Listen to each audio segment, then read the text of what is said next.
กับทักทายสบายดีตอนแรงพี่น้องแรงของมือวันอาทิตย์มื้ออื่นเป็นมื้อวันจันทร์พี่น้องสืบต่อเวียกเนาะมื้อนี้ก็มาสวนหลังบ้านพี่น้องมาเก็บผักหาอยู่หากินยามมื้อแรงพี่น้องเอ้ยมื้อนี้ก็มาเก็บผักบ้วงพี่น้องสิไปเลือกออกไปหนึ่งแล้วก็ได้หมักปีหมากหนึงพี่น้องเอ้ยได้หมักปีหมากหนึงสิหนึ่งผักบ้วงแน่หนึ่งหมักปีใส่กันแน่พี่น้องสิลาบเป็ดกินแมลงมาเก็บผักกันพี่น้องนี่แหละพี่น้องเอ้ยสีดบ้านนอกบ้านนาเฮาคำมาหาเก็บผักเก็บหญ้าลวกหนึ่งกิน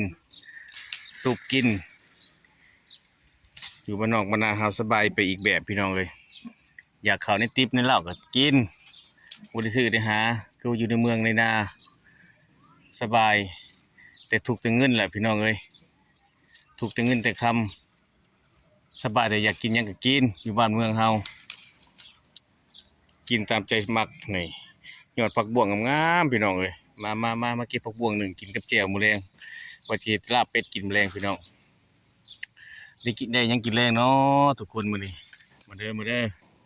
เก็บผักบ่วงนำกันนี่ตามหัวตามหาว